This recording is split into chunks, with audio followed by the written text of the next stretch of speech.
welcome to the Three Beer Pod. Tim and Chris, what's going on, Timmy? You're muted, Tim. We need to get you unmuted. This is 52 episodes in, bud. Think I know how to use the mute. I'd like to say that I'm doing very well tonight. Thank you, sir. We are buzzing to kick off season 5, episode number 2, and outdoors today. I'm outdoors, Tim. You're in the studio. I am in the studio. I was lazy. That was it. I was enjoying the weather, sitting outside, and time got away from me today, so I'm coming from the studio. My bad. Hey, there's nothing wrong with that. Nothing wrong with that. Coming up, our guest tonight will be Ted Reeder, godfather of the grill. We're going to talk barbecuing. We're going to talk some beers.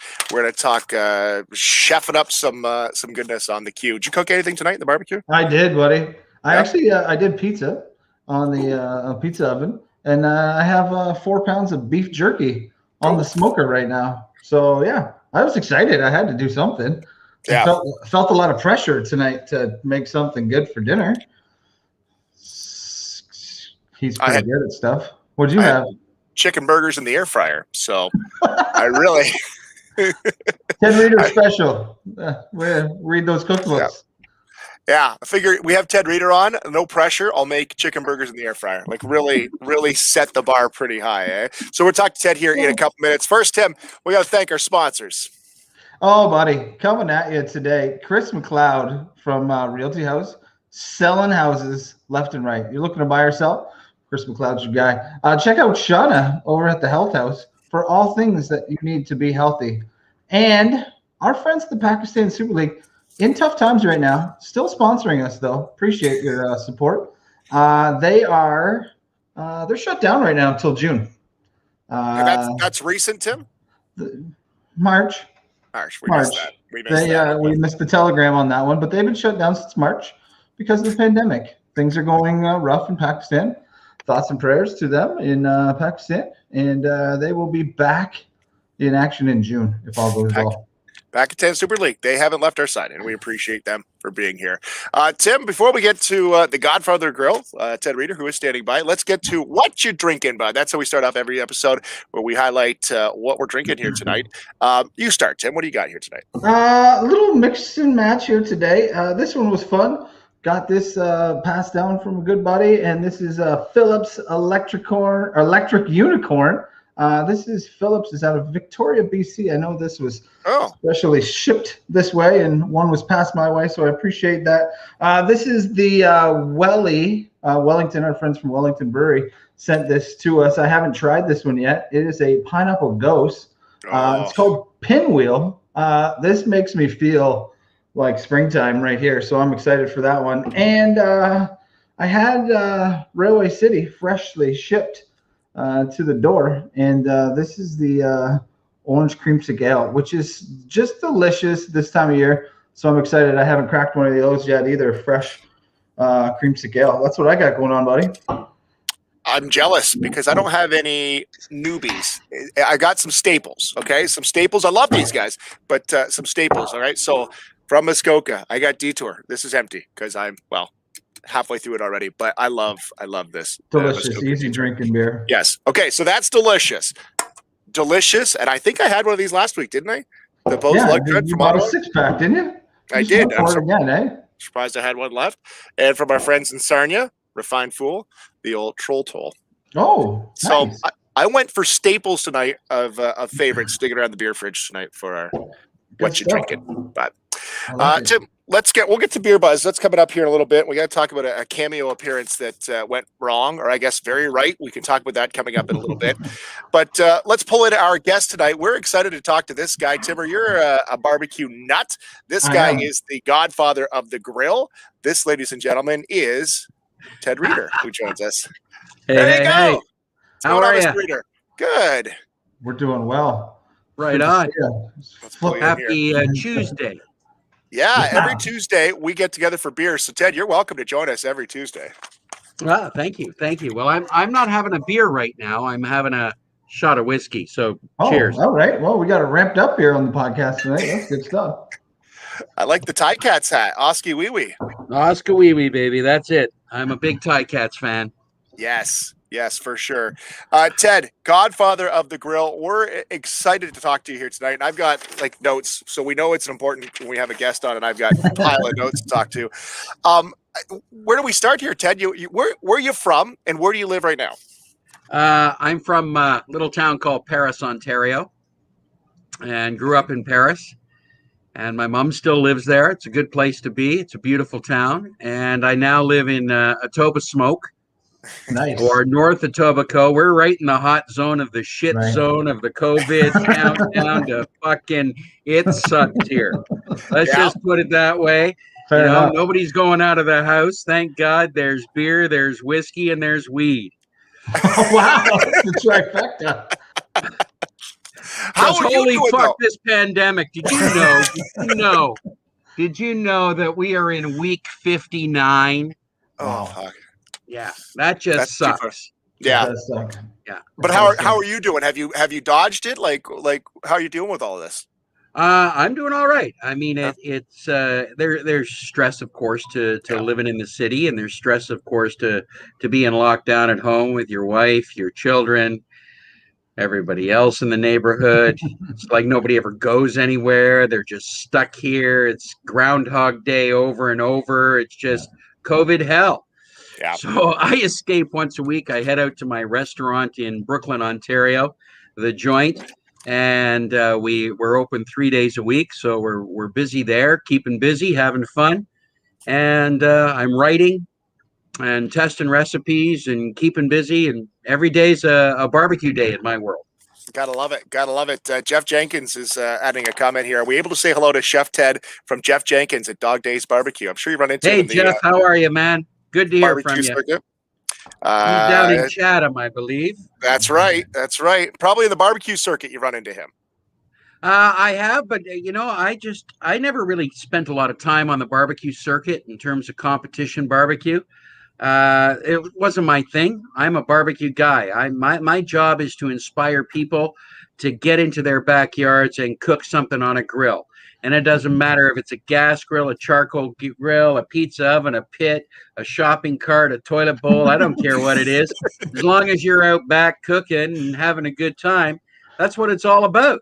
And I just want you to get out there and do it, because the more you do it, well, the more fun you have. It's kind of like drinking beer and having sex.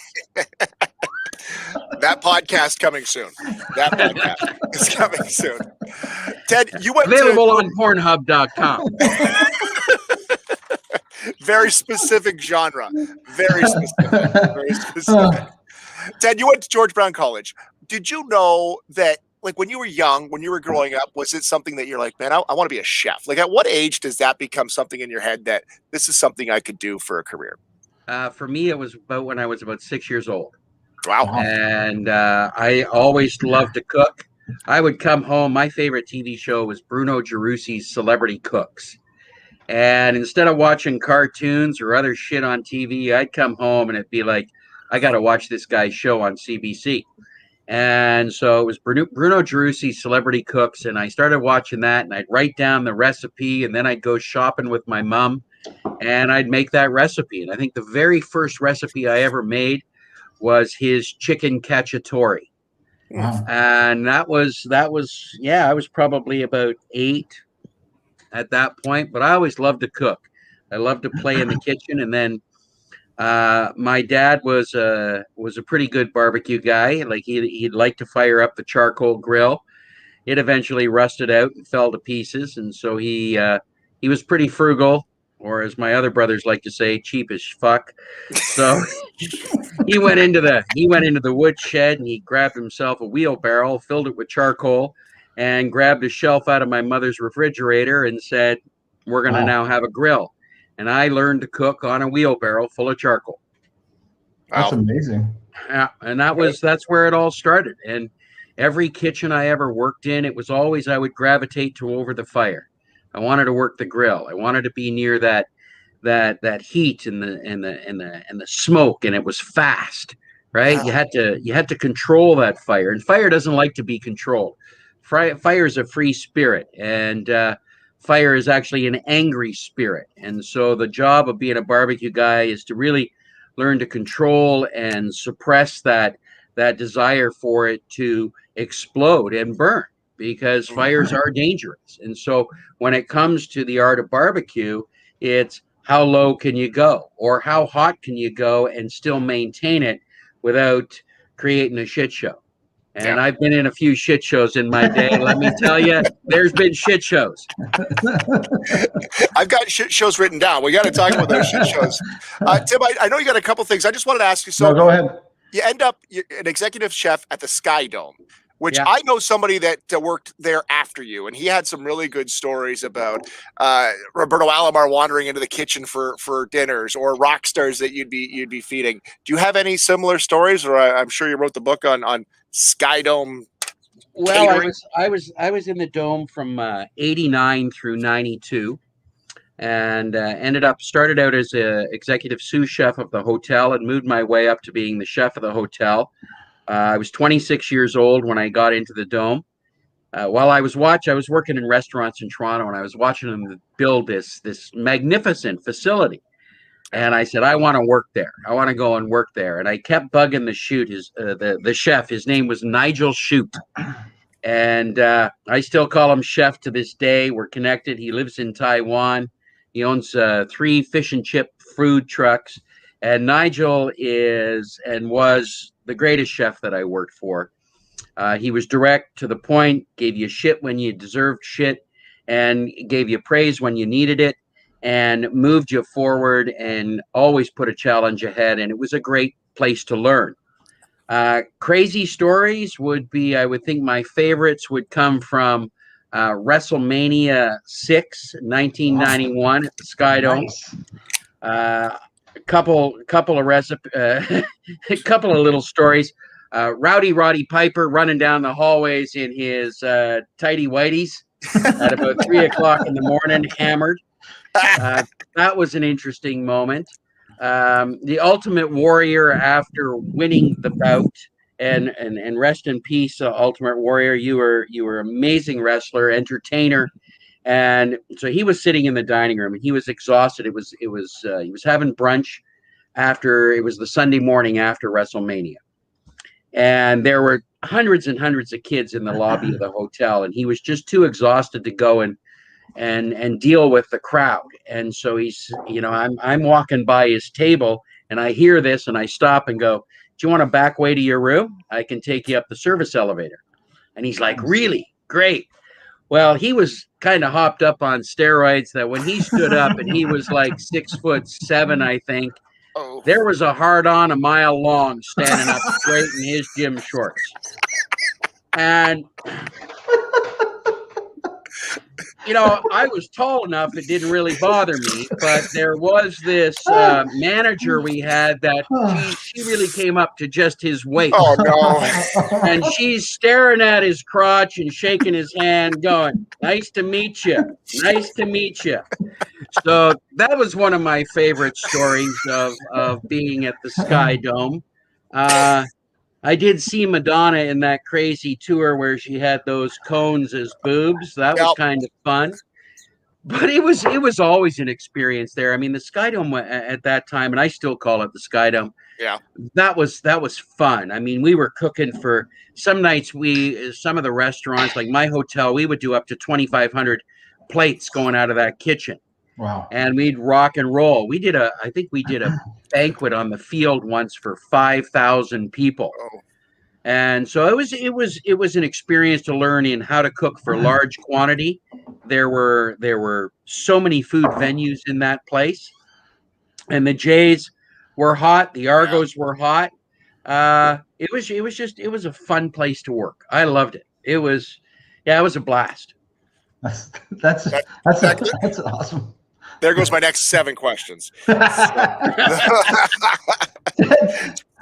what do you got, buddy? Ted, obviously you have a great personality to be on TV, but how do you take being a chef and turn it into a TV career that I obviously grew up watching, trying to learn how to barbecue myself? How does that transition happen from being a chef to being a personality on TV?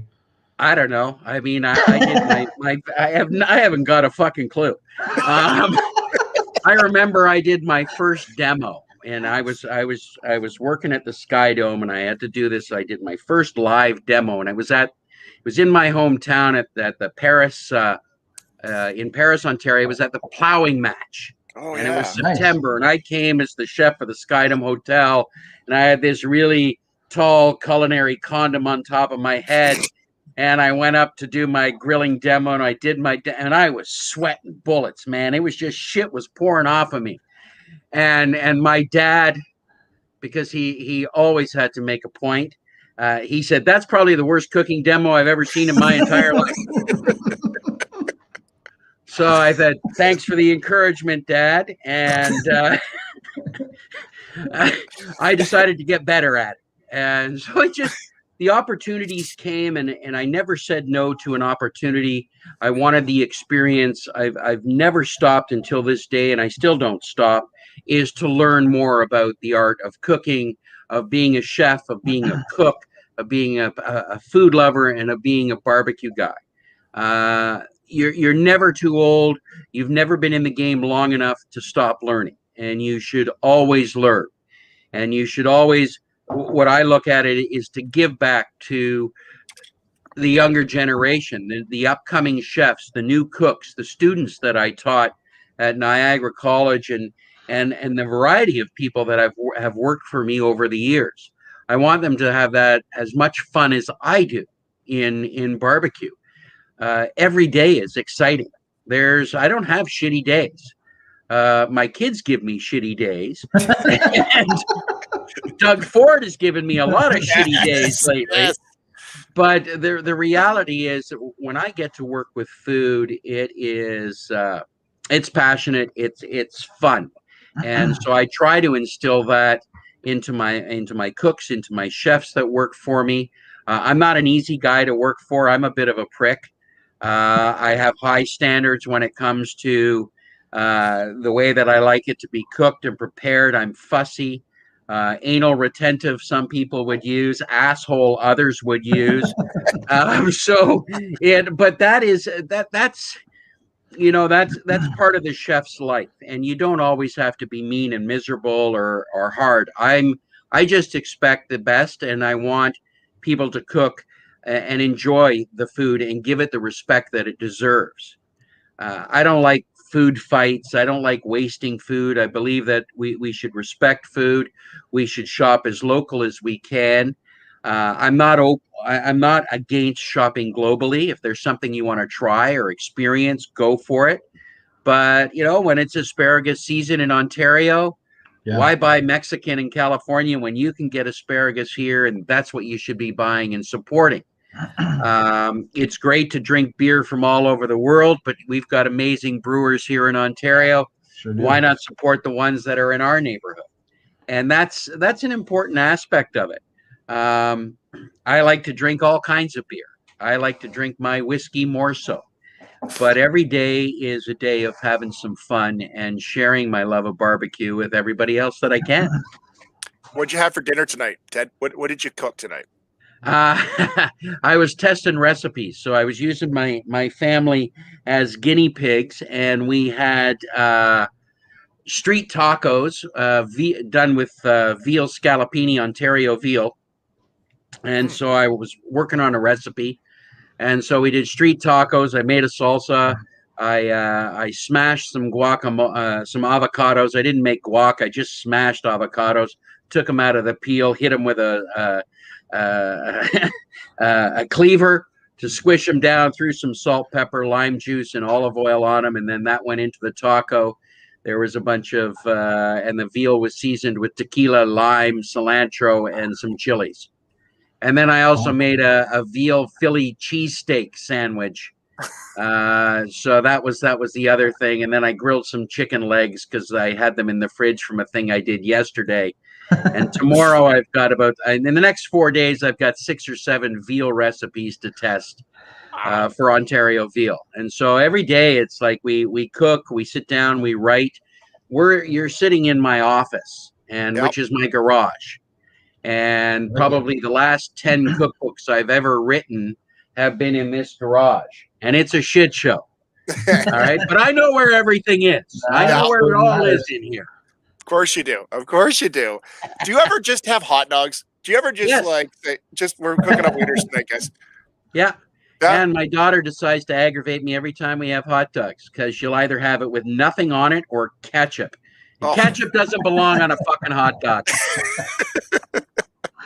Get it together. The city of Chicago knows what they're talking about. Don't put ketchup on a hot dog.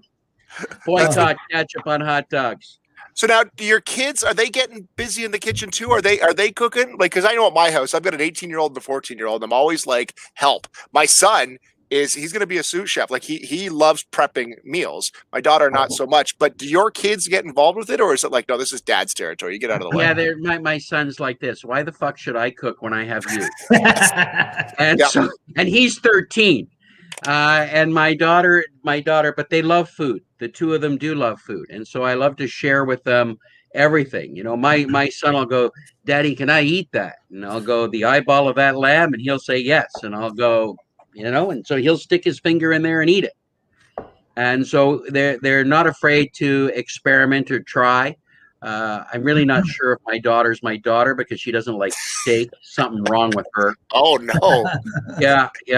I'm gonna have to move that one to the curb. It's like killing me here. What do you mean you don't like steak? How can you eat? What's wrong with you? I get a DNA test on that one.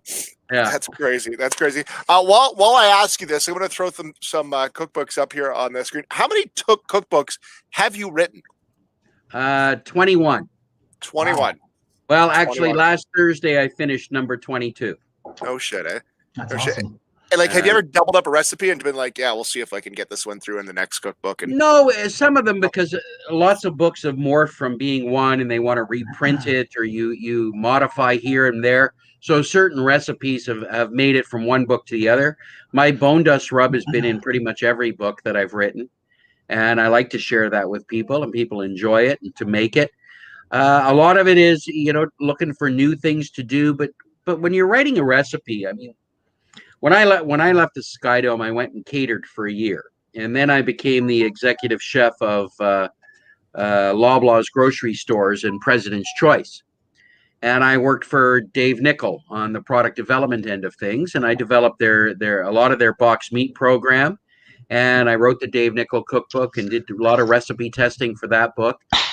And that passion of the way that we designed recipes for the consumer, I really try and put that logic, that mentality, that lesson in the way that we wrote to get people to cook. I try to put that into all of my books.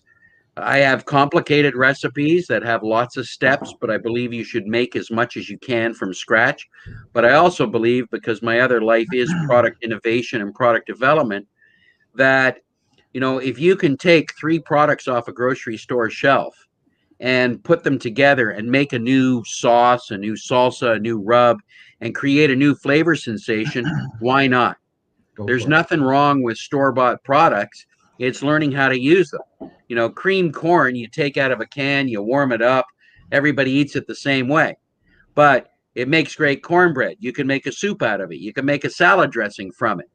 You can make a sauce out of it. You can put it into a variety of different dishes. So there's not, you can cook it down, thicken it up, let it set, and batter and bread it, and deep fry the fucking shit, and you'll be fine. But is that the name of your next cookbook? Fry the fucking shit. Just cook that fucking shit and shut up. I'll buy it. I'll buy that for sure. I love it. I love it. I love it. That's so funny, Tim. I'm hogging the airtime here. What do you got there, Timmer? No, it's fine. It's a beautiful day where we're at down here in Chatham right now. Everyone's pulling out their barbecue. Everyone wants to start grilling. What's the biggest mistake that people are making when they're barbecuing? That when you've seen people do it, you're like, no, don't do that. Do it this way. What's one good tip that you can help the next guy that's going to pull out his barbecue and not screw it up? It's always too hot. That would be the biggest thing. The grill, if you're grilling, it's too hot. Trying to you see, the problem with men is, and I know this because I'm a dude. And so, but the problem with men is that we have a short attention span, and we want everything now. And if we can't have it now, we wanted it 5 minutes ago. And so we try to tend to cook a little bit hotter and a little bit faster. And the whole thing about barbecue is to slow down, because the longer it takes to cook, the more beer you get. And that's logic. Mhm. That's good thinking. That's moving it forward. And so slow down, relax. It doesn't, to put it honestly, it really doesn't fucking matter as long as in the end it tastes good. Right. And, I cook my way, you cook your way. And so if you're in your backyard, take inspiration from other chefs, from me, from other cooks, from friends, from neighbors, from the internet. Google, search, look, try, and experiment, and then take yourself to the next level to be a little bit better. And every time you cook, you strive to be a better cook. And that's the whole goal, is that in the end, when you're sliding into that graveside, you got a smile on your face because you just puffed a doob, had a shot of tequila, and that last meal was pretty fucking good. I love your thinking. When we could, Ted, when we could get to, like, I'd go over to Tim's house and he would cook something up. He would smoke something for us. We'd have a great big barbecue. Do you ever get invited to barbecues, or people are like, "Don't invite Ted. He's just going to judge." Nobody invites me to a barbecue. I don't understand what's wrong with people. I'm the easiest guy in the world to cook for. All you got to do is give me a shot of whiskey, give me an ice cold beer. I'll go sit in the corner there. You don't have to talk to me. You don't have to say anything to me. And you could give me a Subway sandwich and I'll say thank you. I'm happy. It Come would be on down, nice then. to go out. When these restrictions lift, come on down. We'll have a pool party, and I like everything that you're saying there. Guys go out and buy the latest thing, the newest tool, the newest barbecue. Is there a must-have? You kind of said you take a charcoal and put it in a wheelbarrow and put a grate on it, you're good to go. But is there a must-have tool that I need to have for this summer to do grilling right? Well, thermometer is the first thing. Number 2 would be a grill brush to keep it clean. That's important. A good selection of beer and whiskey. I got that one for sure. So you got that going on. I'm very much old school. I'm not. Let me see if I can find it here. Hang on. This is great. I use one pair of tongs. Wow. These are by OXO. Good grips. That's what they look like. They're a 9-inch pair of tongs. And anybody that comes to work for me, that's what they use. If they show up with an 11-inch pair of tongs or a 12-inch pair of tongs or a 14-inch pair of tongs, we go put them in the spatula tree. And that's where they hang out. Okay? You get 9 inches and that's it. And that's plenty. Nobody can take more than 9 inches unless they're informed. So you take that, and so I like this pair of tongs. And I don't use any other pair of tongs. This is the only pair of tongs I use. I have a spatula. I'll get it. Hang on a second. Gotta move all the fishing rods.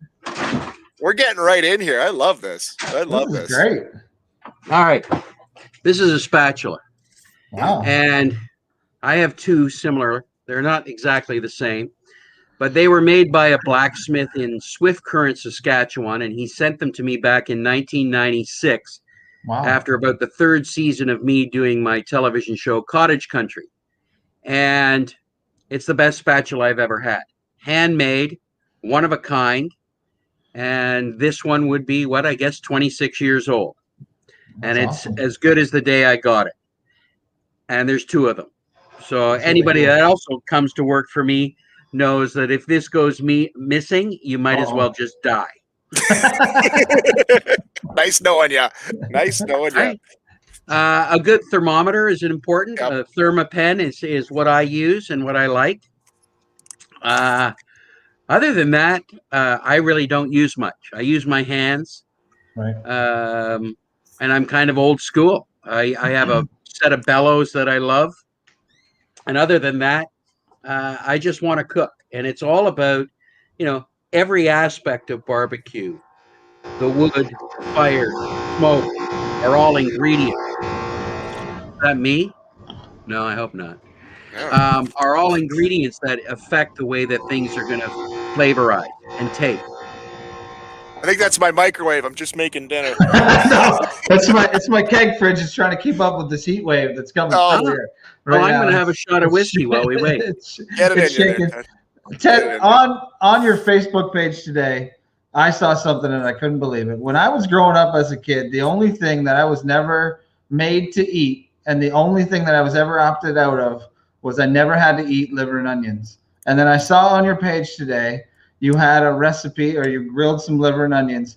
Please tell me that you have a recipe that can take that worst thing I've ever eaten in my life and you've turned it into something good, because if you're guaranteeing me that's something, I'm going to try it, because I haven't had to try it in the last 40 years.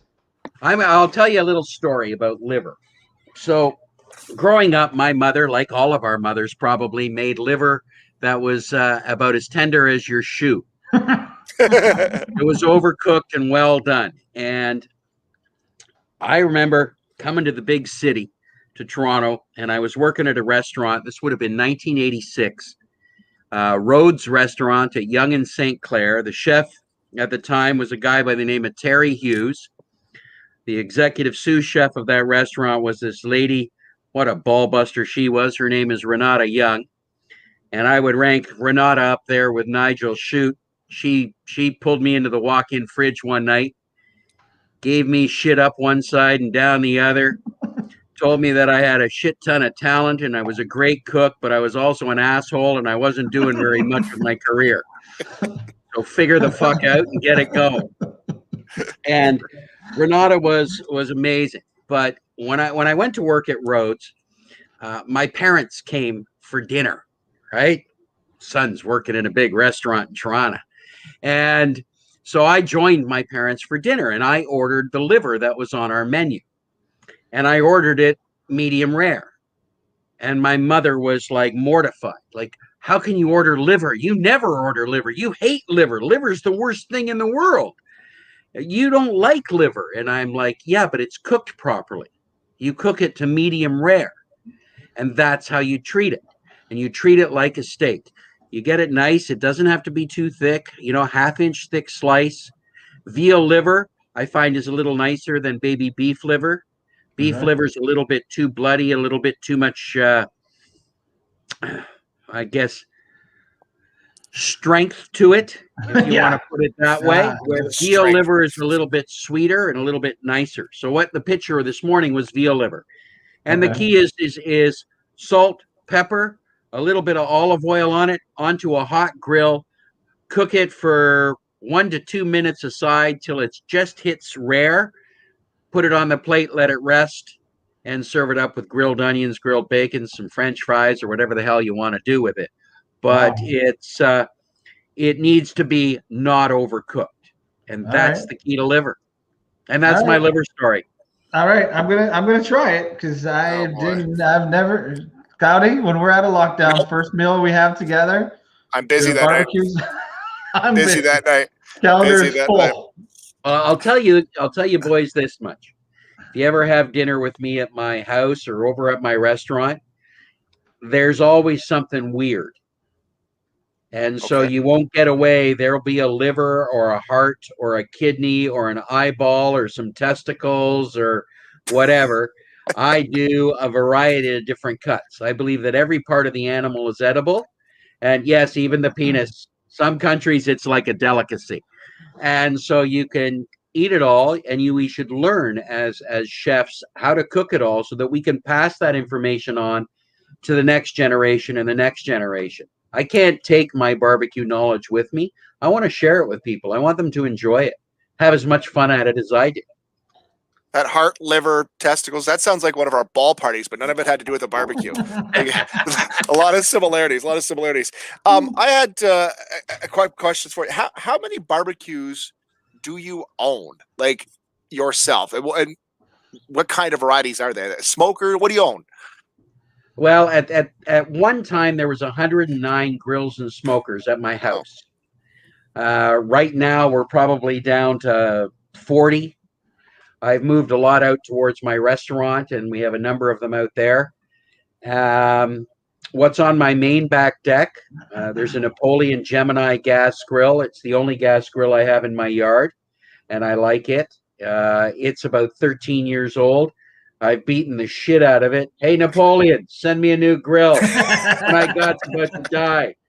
And you better send it before those Weber boys send it. And so, but I do. I got to tell you, I've beaten the living shit out of this Napoleon Gemini, and it is one of the finest gas grills I've ever used. It gets hot. The grill grates, the wave grills that are patented by Wolfgang Schroeder and Napoleon, are probably one of the best grill grates on the market. Solid stainless, thick. They hold the heat, especially in the Canadian cold. And I love it. I think it's a great grill. I have a big green egg, a Kamado Joe. I've got a big steel keg or Broil King keg. What else we got? We've got the Weber Summer Series charcoal. Those are all Kamados. And I love my Kamados to use them. I got a few Traegers. I've got an old pig Traeger and an old steer Traeger. The steer Traeger was in a bit of a tornado in a parking lot once, so it's got a wonky horn. And been there, Ted. Yeah, everybody's got a wonky horn, and so that was then. And I think one of my favorite grills is my Hasty Bake. And a Hasty Bake grill is pretty cool. I love my Cowboy Cauldron, and it's a fun thing to use. I have this. It's called the Little Dude here at the house, and then out at my restaurant I have the Ranch Boss, which is like 40 inches in diameter. And really, but to me, every grill is a great grill. Every smoker is a great smoker. You have to, as a barbecue guy, you have to learn how they work. Have to adapt to the new types of grills, the new technology, stay on the cutting edge of what is there, and play and push and cook and do and enjoy it. The world of food is never ending. And for me, I've had chefs say to me, where do you come up with all these recipes or ideas? And I'm like, how do you not come up with all these recipes and ideas? Because there's so much shit that we can cook. And there's so many people cooking different things that it's truly enjoyable that when you get out there that it doesn't matter what it is, I'm cooking. And you look forward to that. I look forward to the seasons and when certain crops are in. And I eat corn maybe 3 times a year. And I can't wait for Ontario's sweet corn because when it comes in, it's just the sweetest. And I know people in Maryland or people in Nebraska will go, our corn's sweeter. Yeah, it probably is because you're in fucking Nebraska in the corn country, right? But here we're in Ontario and this is our corn and we fucking like our corn. Yes. So 100%. That's the reality of it. Wherever you are, wherever you go, embrace the food that's there. It's cool to be in Japan and see what they serve in a McDonald's. Everybody should inspect that and check it out. But it's really cool is when you can go to the Tsukiji market at 4 a.m. and eat the freshest sushi you'll ever eat in your entire life and experience that. And those are the things that, that drive me to the next event, the next place I'm going to go. What's the next flavor that I'm going to taste? For me, every day is a taste sensation. I don't have bad meals. I don't like bad meals, except for some takeout, which is sometimes pretty shitty. But You know what? Takeout really classifies in as shitty. And I have a restaurant and we do takeout, but the food isn't as good in takeout as it would be if you sat down and ate it on the patio. Sure. And so we have to adapt and we have to try and we have to push and strive every day to make it better than we did the day before. That's what I try to do. Whether Ted, it happens or not, I don't know. Ted, I asked you to chat with us for about 50 minutes. We kept you for about 35. I don't want to keep you too much longer. I appreciate your time here tonight. I think people have had a lot of fun. We've had a lot of good comments. We'll have to get you on again at some point. We actually had thoughts of Tim trying to cook something while we did this, but technically we're idiots, so we couldn't figure out how to do that. So. Well, if we want to do like a virtual little barbecue demo one night, we can set that up in the backyard. I've got a phone and a child that probably knows how to use it better than I do. And we can, we can. I see this note here from BG Griffiths about the corn in Blenheim, and yes, it's sweet corn there. Yeah. My favorite corn is I like white corn. That's what I like the best. Is that sweet white corn. Yeah. Well, let's get you back. What we should do, maybe next time, we'll figure this out. I'll send you an email, but maybe we get you on. You can tell us what to go buy, and then we can try to cook along. Buddy. Oh, a little. Yeah, we could do that. We can have a little. We can put a little fun thing together. A little black box, mystery box. Oh. I don't know where you're going to find testicles down there in Chatham. You'll find them. You'll get them. We got There's some always a dog running around. Ted, we appreciate your time. Thank you so much for joining us here tonight. Thank you. Love it, Thanks, Tim. Ted. Chris, thanks for having me on. Cheers to everybody. Have a super night. Cheers, Ted. Thanks. Godfather of the Grill. Ted. There's Ted Reeder. Grab one of his many cookbooks. There you go. Ted Reeder. How about that, eh? That is pretty. Dude, I loved everything about that. That was awesome. Growing up, watching him on Cottage Country, amazing. Yeah. I got a video here. Oh, it's supposed to be a video, but I don't know where it is. So we're just blacked out there for a second. Glad I didn't play that when he was on because there was nothing there. But that was pretty darn awesome. And awesome. Thanks, guys, for the good comments here. Appreciate the Napoleon comments. Thanks, Steve, for that. Yeah, we'll have to get him back on. We'll do some kind of man. Well, it seems like he's up for it. Yeah. I guess I can't believe the energy he's got, and I think that's why I loved watching his cooking shows back in the day. Is he made it look like it was fun, and it's now stuff that I'm trying to do when I'm barbecuing. I like the part where he's just like, just go for it, just try different things and try them all. I'm in. That'd be awesome, though. Let's get a box together. Me and you, we'll whip something up. Should be something special. Didn't get to half the questions because we just got. Not off track. It was just great conversation. So thanks again. Ted Reeder, Godfather of the Grill. Follow him online at Ted Grills or tedreeder.com. All right, Timmer, let's get to the beer buzz. I had just one little note here this week on some beer news. The Growler Spring Summer issue is available right now with 300 plus Ontario breweries. And those don't always change, but I get a kick of looking through that and being like, I didn't know there was a brewery in Butthole, Ontario, and then you find it and you're like, that's kind of neat. So it is available right now. You can get it at your brewer or wherever you're buying your beer, or at on.thegrowler. Here, I got it up online. On.thegrowler.ca. You can grab that the spring summer 2021. Yeah, it's a handy little book to have. I know we had the one last year. This year a little bit different, maybe. It's hard to get around, but hopefully things open up here and we can start exploring that growler again, because honestly, that's one of the things I've been missing in the pandemic, is not getting out to breweries as much as we had hoped. That's for sure. What'd you have, Timber, on the beer buzz? You had something there. No, I was just it came up today about Toronto trying to be able to have a beer in a park, and they they're trying to pass it in the council to be able to go to have a beer in a park out of your house, not a party. Just bring a beer with you and have a beer in the park. It got shut down in council today. I would like to see it happen everywhere. What's wrong with just going to a park, going for a walk? You can smoke a doobie at a park. You can, right? I don't know. Can you? Smoking bylaws probably stop that. You're probably asking the wrong guy. I'm assuming that's the thing. Somebody can clear that up for us. So my thoughts were, why can't we? Why can't we go for a little bike ride to the park, bring a beer, and have a beer? Is that wrong? No, it could be a thing. I don't know about the bike ride home. Well, I'm not bringing a 6-pack. Maybe a Super 8, but I'm like gonna get ramped up. Anyways, it got shut down. I don't know. I think we need to look at it, especially in urban areas where they don't have the backyard to go places and just go have a beer, right? So why not? I would like to put our support, the 3 Beer Podcast, behind drinking in parks. Yeah, meet us for our rally at a park near you. Who's looking here? I'm outside. What time does the sun go down? Because it's getting dark here. It's sunset was 8:23 today. I googled that earlier today. I think you're all right, buddy. Good. All right. Wanted to play this for you. This is British politician Nigel Farage, who is on Cameo. Any guess how much Nigel would be to hire for a Cameo? Any guess?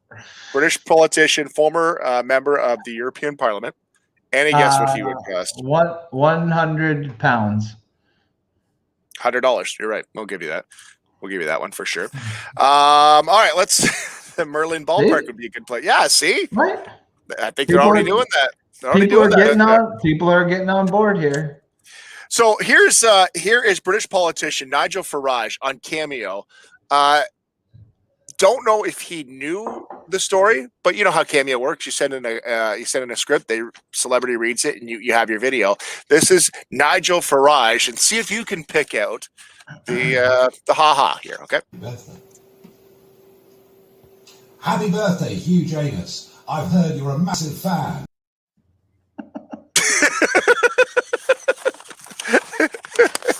Come on. Because he had to know that, right? I don't play it again. I know.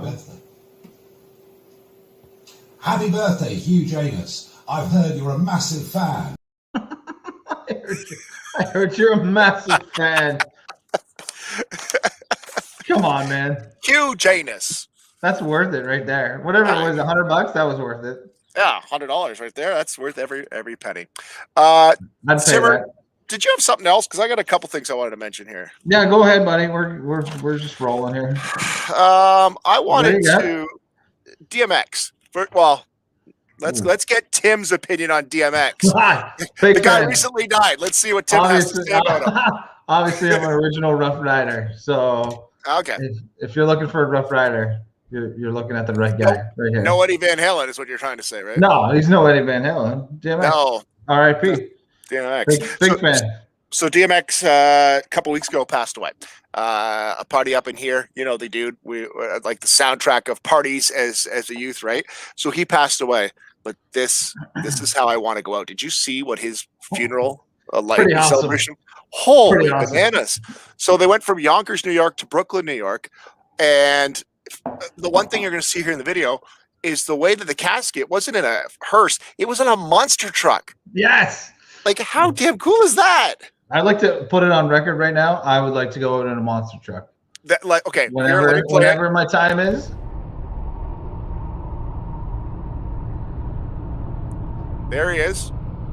That's badass, dude. Yeah, there he is cruising down. But watch so there you go. There's DMX. Rest in peace. Yeah. And look at this scene. Look at this. This is what I want all the pod viewers when I go out. All our motorcycle riding pod viewers. Yes. Look at this. Just buzzing. Pretty badass. It goes on. Like, it just keeps going and going. It's popping a wheelie. Hell yeah. Don't see any e-bikes in there. No, not yet. Four-wheeler. That might be more down in our area where you would see the e-bikes. Yeah. Oh, a bit of a traffic jam here. Somebody with a minivan just got involved. They're like, what the hell? Yep. Oh, he was sticking out the sunroof, though. He's a Rough Rider. Oh, there you go. Look at the four-wheelers. There goes a Toyota Corolla. Just, whoops. What am I doing here? No, this is DMX funeral procession. Yeah. I love the monster truck funeral. That's badass, dude. Tim, I'm in the process of putting a will together right now. Okay. And I'm putting you in charge. Let it be known. Of transportation. I'm in charge of transportation. Yeah, there you go. I want you to handle that. Okay. Is it Will Month? Is that what it is? Is May Will Month? I think so. I don't know. I figured I was getting up there, and my lifestyle needed to probably. All right. Let me know how that goes. Yeah. So I've actually got it in there. Tim Regan. At Tim Regan, at 3-Meter Tim is who you contact for logistics. I definitely got monster truck hookups, so I got you covered, buddy. I know a guy. Thanks, buddy. Yeah, with my luck, you're right. It'll probably be e-bikes and rascal scooters. Unable to keep up with the monster truck, they'll get lost. Still pretty awesome. Yeah, still pretty awesome. I like it, buddy. Awesome. Last thing I had, Tim, was geese suck. Geese suck? Yeah, I hate geese.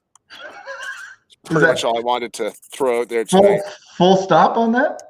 Just geese. They're idiots. I know they're Canadian geese, and but they're idiots. They have the power of flight, and they walk across like major roadways. They're just like, "Meh." What? Like seriously. Just I'm the call driving today. Goose impersonation is maybe the best I've seen. They got their chests out. They're like, I'm a freaking goose. And you're like, you got wings, go fly, dude. Like they just stop traffic. They stop traffic. Matt's with me. There you go. Yeah, Yes. I'm telling you, if I Yes. had wings, I would fly. We can say that though. Like America, those are our geese. We can say they're assholes. Right. But like, That's true. don't Ted nobody else Reader does. would think geese are assholes for sure. No, he loves the taste of geese. Loves it. Can't beat the taste of geese in the morning. That's all I wanted to say. And I went for a walk today, and a goose was pissed at me that I was walking. I'm like, get out of here, you fly. Go for a fly, yeah. Yeah, you fly. Go wherever you reasonable. want, goose. Seems like a reasonable request, pal. Yeah. There you go. That's all I had. That's what I had. It was literally I had geese suck. So just glad somebody agreed with me. Let me check my notes. I do not have any problems with wildlife right now. Maybe JP next says week. hate squirrels, flea-ridden, smelly demons. Yeah, you're right. Huh? I'll put True. geese number 1. You got the power of flight. Get the frick off the road. Right. They're on the roads, like golf courses. It's like Move Get on. we get it. Yeah. All right. That's all Well, I I got, think Timmer. That's fantastic. So, buddy. Figured out how to cook tonight. Happy birthday, Hugh Janus. You got my death wishes and geese suck. So. Death wish. Christian Cloud Death Wish, Volume 1. And if you have any geese at my funeral, so help you. Well, Like, no I will worries. haunt you. I will No haunt you. worries to in death. that. No worries in that monster truck, pal. I think we're good. I There think you we're good, buddy. All right, dude. It's been good. Yes. Join us more season 5. We've actually worked ahead. We've got some great guests coming up. We're looking forward to introducing you to them. Join us again next Tuesday, 7 o'clock. Timmer, for episode 2 in the pod. Cheers, buddy. Thanks, buddy.